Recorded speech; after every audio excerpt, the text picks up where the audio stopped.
Todd VanDenburg with VanDenburg Capital Management and the Uncommon Sense Update.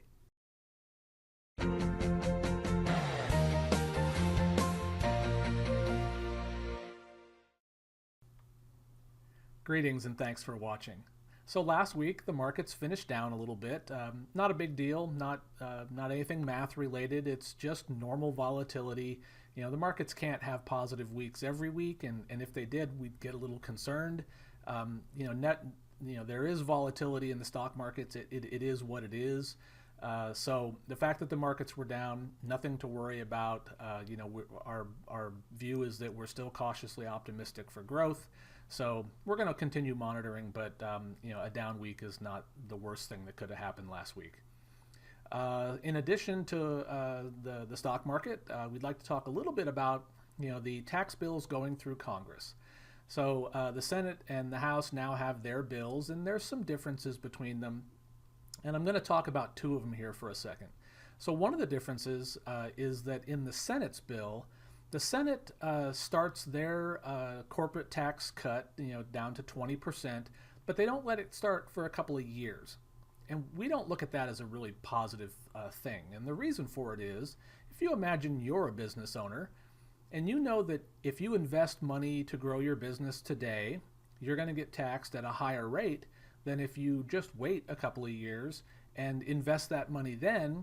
What are you going to do? Are you going to, go for broke and invest, more today to grow your business? Or are you going to wait a little bit and invest for the long haul and make a little more profit?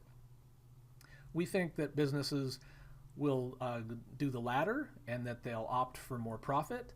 And so we don't see the delay of the corporate tax cut to be a good thing for the economy. So we hope that gets taken out.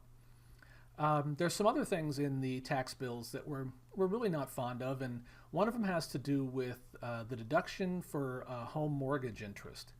Now, what these bills are saying, the House bill says that if you have a mortgage of more than $500,000, you're not going to be able to deduct that interest over $500,000.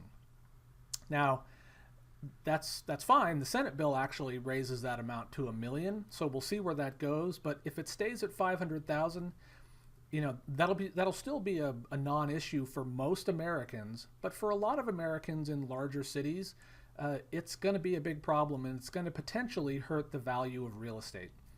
If you look, for example, at San Francisco, San Francisco has an average home price of about $1.2 million. Manhattan is about $1.4 million. So people that own homes in those areas, part of what makes it affordable is the tax write-off for the interest. Compare that to like Santa Rosa, where we are.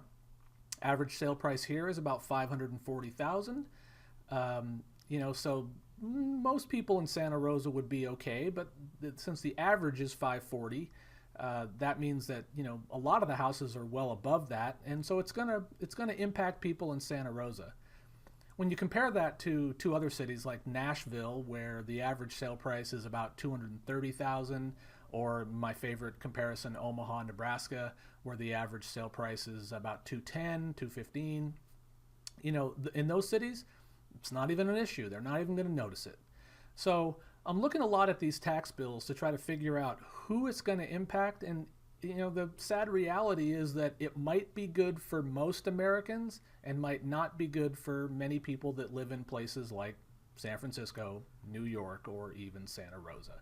So we're going to continue to follow those bills as they make their way through Congress, and we'll provide you additional information as it comes out, as we think it's important. So that's your update. I hope you enjoyed it. If you did, give us a like, give us a share. We really appreciate it, and we'll see you next week. Thanks for watching.